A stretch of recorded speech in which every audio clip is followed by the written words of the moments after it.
Jamie Gittins making his first start for the club since a summer move from Borussia Dortmund. There is no Nicholas Jackson again in the matchday squad for Enzo Maresca. So it's 7 changes in total from the side that started against Erik ten Hag's Bayer Leverkusen on Friday night. Into the team come Robert Sanchez in goal. Also in defence, Reece James and Tosin in midfield. Enzo Fernandez plays, having not featured at all against Leverkusen. And then a much-changed attack. Cole Palmer does still start, but around him, Pedro Neto, Gittins and João Pedro, who scored his first goal as a Chelsea player at Stamford Bridge on Friday. Let's get the story of Chelsea's pursuit of the midfielder. Rob Jones is at Stamford Bridge and can bring us the very latest. Hi, Rob. Are Chelsea confident they'll get the player? They're confident they'll get the player and also confident they will get him underneath, and quite a decent chunk underneath that £50 million mark that Dan was just speaking about.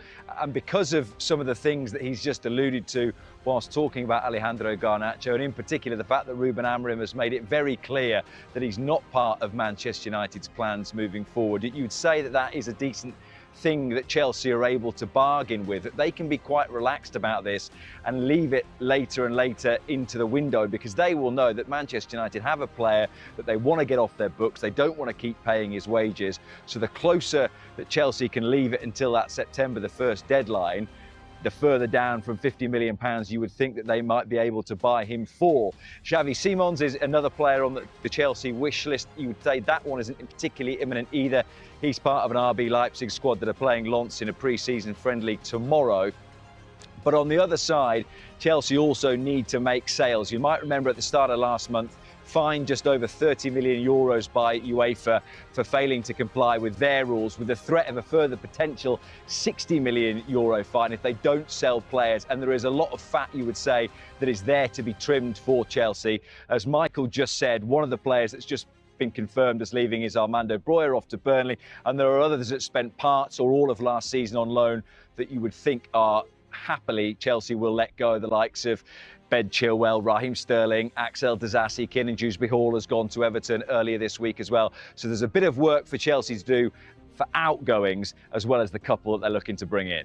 Yeah, are they going to have to bring in more than a couple now that Levi Colwill is injured and going to be injured for some time?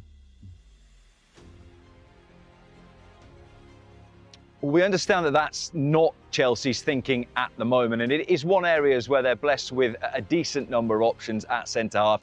He did say yesterday just how difficult it will be, Enzo Maresca, to replace Levi Colwill, someone who played 35 Premier League games for the club last season. They do have Wesley Fofana coming back. Enzo Maresca has confirmed he won't play in either of the pre-season friendlies, AC Milan, but he might be available for the first league game against Crystal Palace next week. He's only played 2 games for Chelsea in 2025, and his whole time actually since arriving from Leicester has been blighted by injury. So he's an option. He spoke about one of the other summer signings, Jarell Hato, yesterday, and saying he's more mature than his age, only 19, but more than 100 first-team appearances for him. There is Benoit Badiashile, there's Tosin as well. You can play Marc Cucurella as a centre-back should you need to. So there are options in that part of the field for Enzo Maresca, albeit he has lost a big player in Levi Colwill. And the big question, I guess, for that game against Palace and moving forward is what sort of shape Chelsea will be in. They've only had 3 weeks off since becoming world champions in America, and this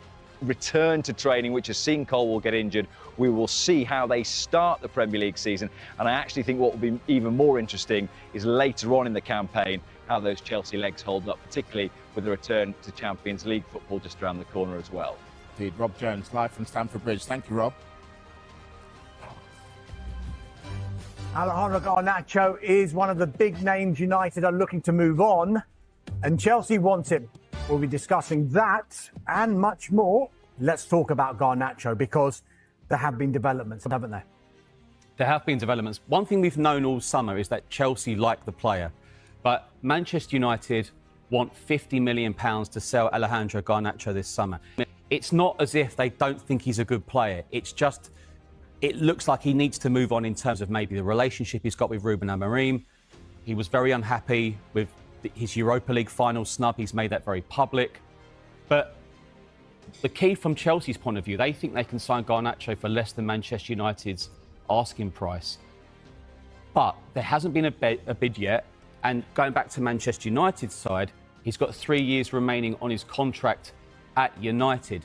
You feel that this probably will get done, but for what price, we'll have to wait and see. His pursuit of Alejandro Garnacho, they are looking to make a number of sales in this transfer window as well. Now, the man behind us here, Nicholas Jackson, lots of talk about Nicholas Jackson in this transfer window.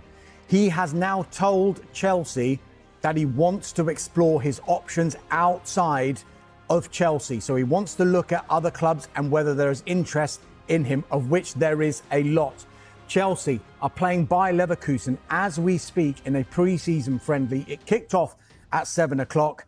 The team news was interesting, and it is clear that Nicholas Jackson is not part of the plans either from the Chelsea end, because Nicholas Jackson, Christopher Nkunku, both not in the match. Manager Enzo Maresca is believed to have played a key role in pushing for the arrivals of Garnacho and Simons, identifying them as crucial additions to his tactical plans.